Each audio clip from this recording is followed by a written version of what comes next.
We're gonna have a replay again. Um, so this one is going to be Marincess once again, because that's what I like laddering on, at least early in the season, which it is right now. We're about 2 hours into it, actually. The new season, I was playing some ranked, um, and this one made me pretty mad when I was actually playing it. I guess it's a little bit of spoiler. I do win, but I guess we'll just get into it. You'll see why I'm mad when I get into it. But this one we are going second, I believe, against Sky Striker. Um, so like I said, I'm Marincess, and so just like looking at this hand, I have a pretty decent hand. Actually, it's pretty crazy. I have Ash, um, which is pretty good going second. Twin Fister is very good. Twin Fister's pitching Sea Archiver, insane value. Um, and also, even if they don't have back row, Swap Frog pitching Sea Archiver, just really good once again. But yeah, let's just get into it.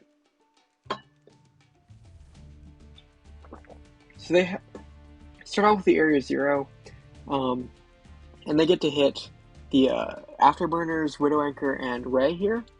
So it's a little bit of a tough decision for them. Do they want the interaction or just the potential for interaction?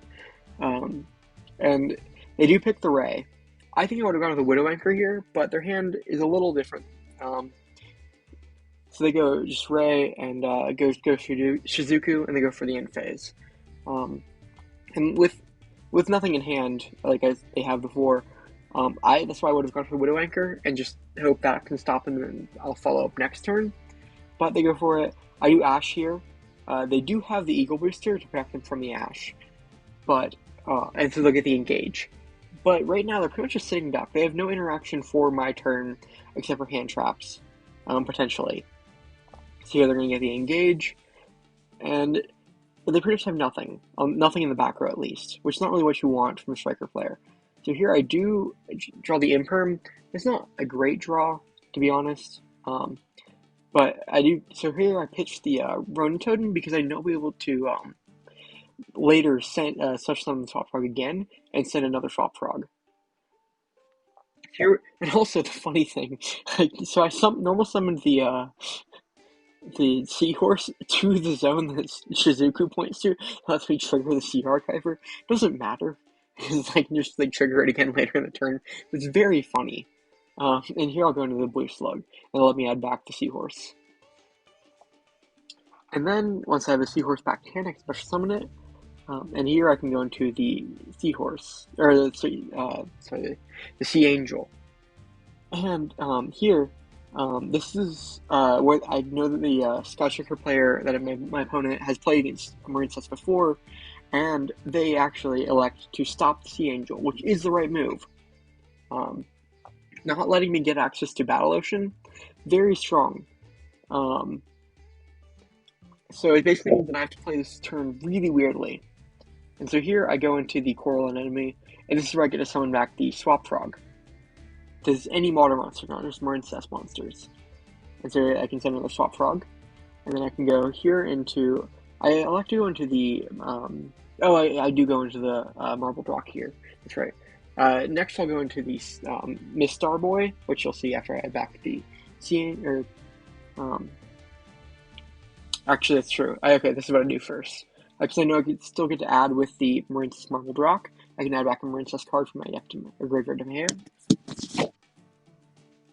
And so, yeah, here I go into the Miss Starboy. And I get to add back. The Seahorse has been added back to hand so many times. But, yeah, I can summon the Ronin Totem once again. And this one lets me go to Toad. And so this will prevent the Ray from activating in the graveyard. So here I go. And I go Ray, and I can go Totally Awesome and negate it. And this lets me get in for a lot more damage than I would have otherwise. Okay, so here's the other most important thing. I put back the Sea Angel, which you'll see right here. This doesn't seem like a lot at first because it doesn't give me an advantage like the Totally Awesome could add me back.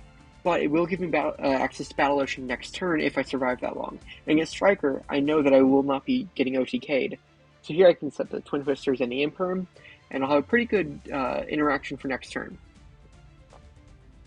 Except for they have jamming waves, and then they have the afterburners. So I know they have the engage in hand, so they could have added one of these, but it's still very frustrating to see them be able to just have pretty much everything. This is where I was malding super hard when this happened. Getting jamming waves into afterburners when you know they have the follow up engage in hand, it does not feel good. Let me tell you. So they can pop the marbled rock, and then my other back row. So then, yep, here they go, and then they pop the second one, and so here's where they hit the multi-roll and the afterburners. They actually elect to add the afterburners. I would have added the multi-roll here, and you can go engage, add afterburners as well, and that lets you get at least some follow-up for next turn, even if the follow-up is I think actually just the Eagle Booster. It's still something. Instead they go Afterburners here, and they go Afterburners, pop in a Starboy. They actually elect to pop their own Area 0 as well. I disagree with this play as well, but it does let them get an extra rose on the field. I get to put the Marbled Rock back, that doesn't end up mattering, because next turn, as you'll see, I don't go into it, but they go Rose, then Normal Summon Ray. This lets you go for more damage, but I don't think that damage is really going to matter, and it won't. And so here they send the multi-roll. I think I would have done the opposite play. So here they also just choose to go into Shizuku, or they go into Kugari. They add back Engage, but they can't activate it, because they have a Rose in the main monster zone. I don't know why they didn't go to Zeke here and then activate the Engage. That looked in the Widow Anchor at minimum, but they don't. They get another Engage here, so they're double Engage in hand, which normally would be crazy. However, if you'll notice, they're at 2,600 life points. Sorry. I just go for the normal Marincess Seahorse, and then go into...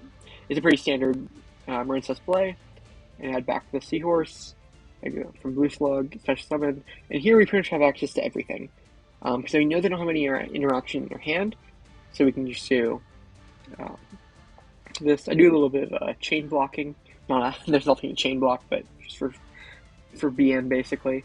And because we can go Ronin Toad in here, get more access. And here we go into Crystal Heart just to make our monster immune when we go into it. But we know they don't have anything, but it doesn't, just in case. And so then we're gonna just equip 3. 1, 2, 3. And add the Seahorse back to hand. I'm just gonna attack for game because they let us get in earlier. So this is where I feel it wasn't a super crazy replay. I feel like we just played better than our opponent, making the totally awesome on the second turn, and them not adding the what's it called, multi-roll on their turn 2, or I guess turn 3 of the game, and to let us kill the next turn. But yeah, a little bit of a weird game that I was just a little upset about in the moment, but we did manage to end up taking it, and yeah, hope you guys enjoyed. That's all. I'm on a bit of a win streak right now, I guess. Only one. Well, I guess actually this is just the saved replays, but I am actually on a bit of a win streak. I promise. Yeah, hope you guys enjoyed, and I'll hope to see you guys on the channel again soon.